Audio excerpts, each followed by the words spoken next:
Salut à tous les amis, c'est Akon, j'espère que vous allez bien. Aujourd'hui on se retrouve dans une nouvelle vidéo où je vais vous parler d'une affaire qui m'a sacrément interloqué. Une affaire de disparition inexpliquée, mais rien à voir avec quelque chose de paranormal ou surnaturel. Cette disparition semble vraiment du fait de quelqu'un d'humain, un être humain. Donc sans plus attendre, je vous propose qu'on se plonge dans l'histoire folle de Cynthia Anderson.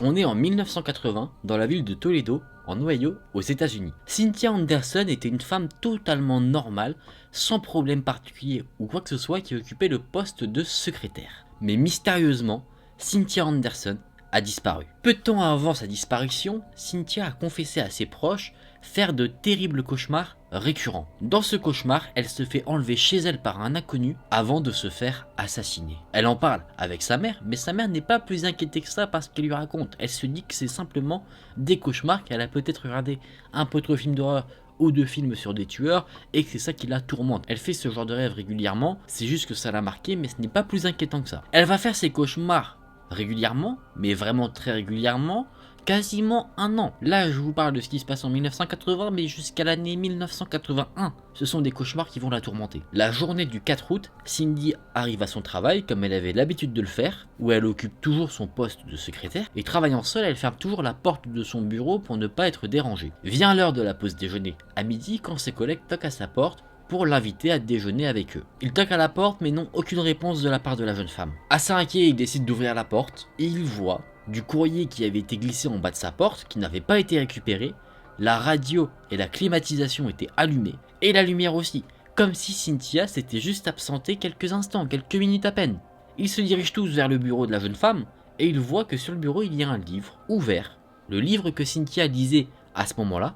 Et ce qui est assez étonnant, c'est que le livre était ouvert pile poil au chapitre où il se passait les événements les plus violents. Sur la page qui est présente justement et qui est visible, les lignes disent « L'héroïne se fait kidnapper avec un couteau sous la gorge ». Les collègues de Cynthia qui avaient toqué à sa porte réagissent très vite et ils se disent que quelque chose ne va clairement pas dans cette situation.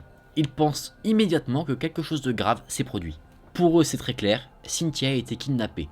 Mais ce qui leur semble très étrange, c'est que les accès au bureau sont très compliqués, les portes sont fermées, on ne rentre pas comme ça, et les alarmes qui étaient situées non loin n'ont pas été déclenchées, donc personne ne semble avoir forcé la porte. La famille de Cynthia a été prévenue, et même eux ne voient pas du tout pour quel motif Cynthia aurait pu être enlevée. Ils commencent donc à penser que Cynthia serait partie de son propre chef et aurait disparu d'elle-même, se laissant oublier. Cynthia n'a pas d'antécédents particuliers, elle a toujours vécu dans un cadre très positif, strict et religieux certes, mais toujours stable et bienveillant. D'ailleurs, elle avait des projets avec son petit ami, elle voulait quitter son travail pour reprendre des études, donc elle projetait des choses dans sa vie, donc ça reste assez mystérieux pour l'ensemble de ses proches et de ses collègues.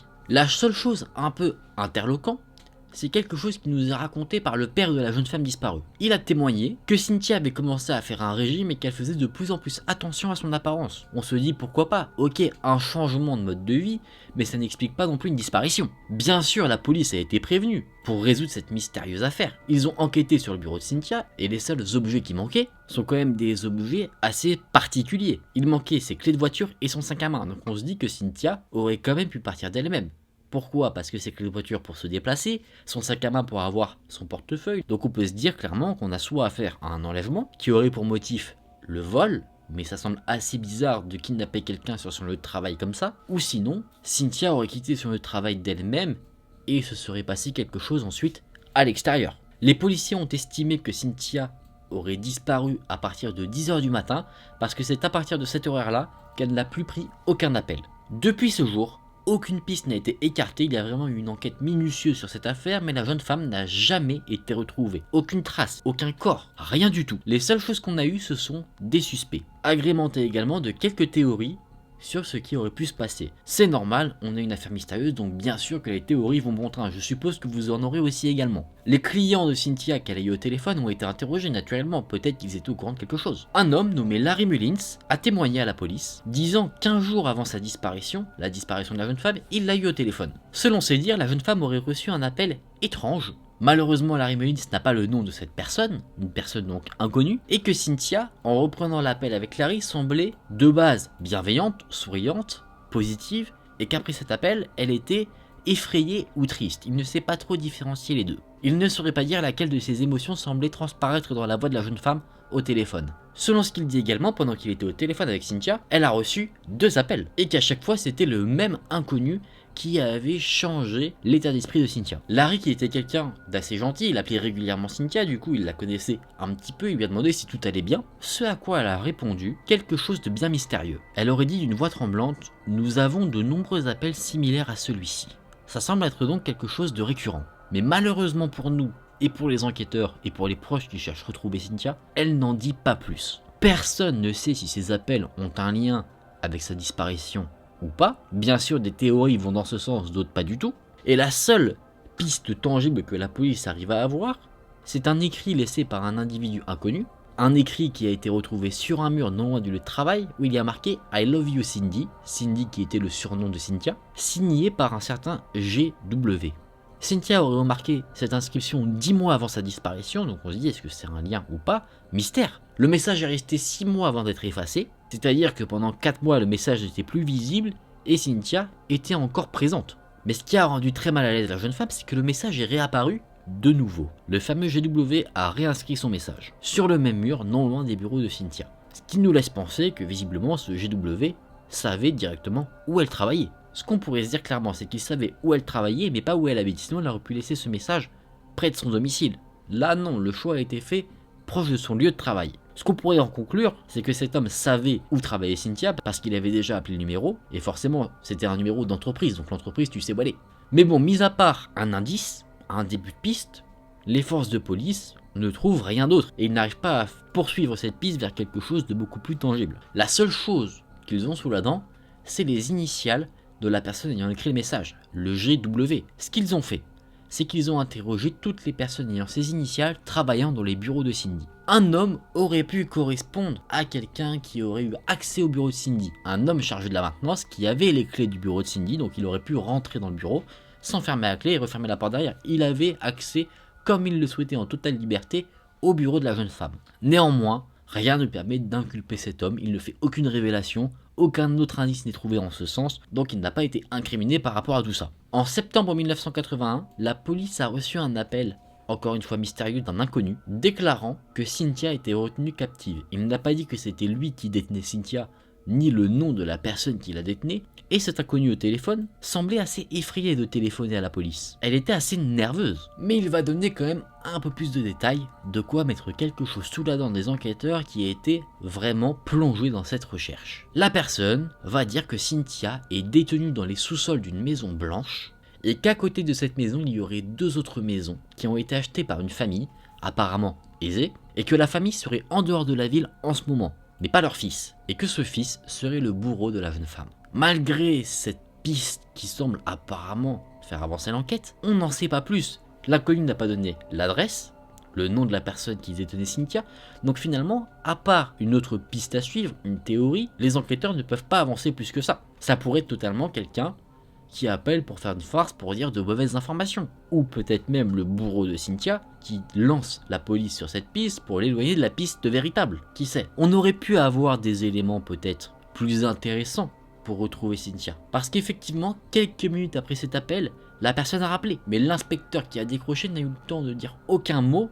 que la personne de l'autre côté du combiné a raccroché. On pourrait se dire que la personne qui a appelé était quelqu'un de complice ou de victime également du bourreau, qu'il voulait balancer le fils, le fameux fils dont elle parle, et que peut-être à ce second appel, elle voulait donner l'adresse, peut-être, mais que ce bourreau est intervenu et a coupé le téléphone. Ça, c'est ma petite théorie que je vous sors comme ça. Les policiers ne savent donc pas, vis-à-vis de l'appel qu'ils ont eu, s'ils doivent le prendre au sérieux ou pas du tout. Mais après, même s'ils le prennent au sérieux, ils ne peuvent pas avancer plus que ça sur l'affaire. Ils peuvent pas chercher toutes les maisons blanches et faire autant de recherches. Ça prendrait énormément de temps. Et les policiers savent qu'ils doivent agir très rapidement. Il y a une théorie, à ce moment-là, qui a émergé un petit peu. Il semblerait que après la disparition de Cynthia, 9 personnes aient été arrêtées, et ces personnes-là étaient en lien dans un trafic de drogue. Et il semblerait que Cynthia connaisse l'une de ces personnes qui ait été arrêtée. La théorie qui émerge donc de tout ça, c'est que Cynthia a peut-être été assassinée parce qu'elle savait trop de choses sur ce trafic. Effectivement, un homme du nom de José Rodriguez Jr., qui était suspecté dans cette affaire de trafic de drogue, a été arrêté. Il avait déjà eu des liens avec Cynthia parce que Et là, on peut se dire que c'est peut-être juste de la coïncidence. Cynthia travaillait dans un cabinet d'avocats, donc peut-être qu'il avait déjà eu affaire à elle pour contacter un avocat. C'est pas impossible, sachant qu'il avait des démêlés avec la justice. Et effectivement, l'employeur de Cynthia, Richard Neller, avait défendu au cours d'un procès ce fameux José Rodriguez Jr. L'affaire ne va pas avancer plus que ça, et en 1995, au cours du procès de José Rodriguez Jr., un témoin a déclaré que l'homme coupable à ce procès, Rodriguez, aurait avoué le meurtre de Cynthia, et qu'il aurait fait ça tout simplement pour faire passer un message à son patron, Richard Neller, parce qu'il ne l'avait pas bien défendu au cours du procès où il avait été son avocat. Rodriguez n'a pas été inquiété vis-à-vis de cette possibilité, il n'a pas été incriminé vis-à-vis du meurtre de Cynthia, et du coup, malgré toutes les pistes qu'a pu avoir la police vis-à-vis de la disparition de Cynthia ou de son possible meurtre, l'affaire est devenue une cold case, c'est-à-dire une affaire classée sans suite, non résolue. Et c'est également devenu un des plus grands mystères de l'Ohio aux États-Unis. Aujourd'hui, Richard Neller, le patron de Cynthia, et José Rodriguez Jr.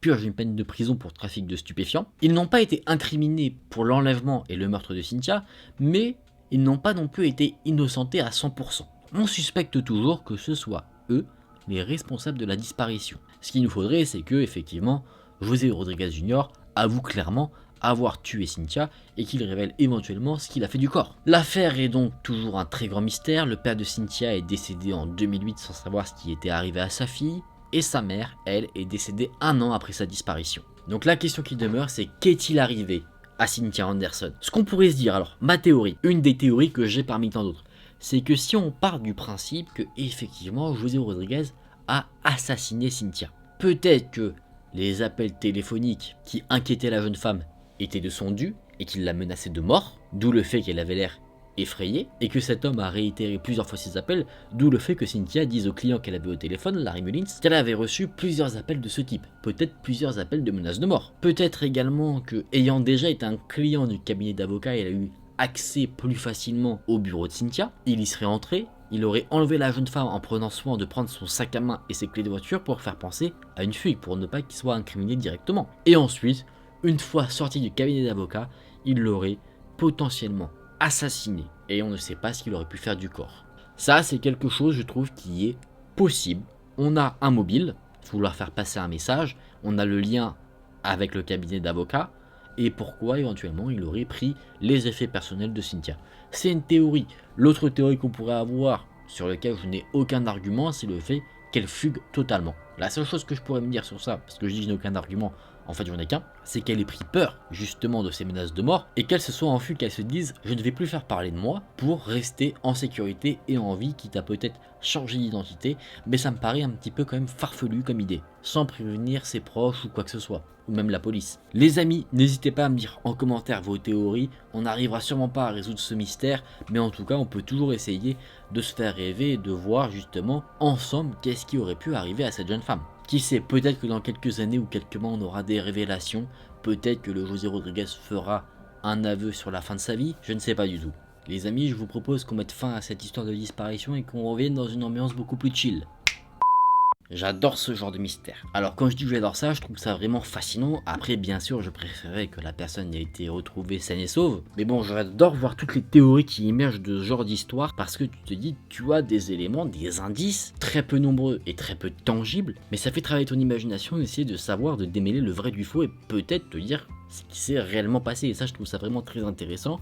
Donc vraiment je compte sur vous pour en commentaire me dire vous ce que vous pensez de cette histoire. Est-ce que vous pensez que les personnes dans le trafic de drogue sont responsables ou pas, ou si c'est totalement autre chose. Je vous ai donné tous les éléments que j'avais en ma possession vis-à-vis de cette affaire. Après, libre à vous de vous en faire votre propre théorie. Les amis, j'espère que cette vidéo vous a plu. Si c'est le cas, n'hésitez pas à liker la vidéo et à vous abonner à la chaîne. On se retrouve très vite dans une prochaine vidéo. Salut!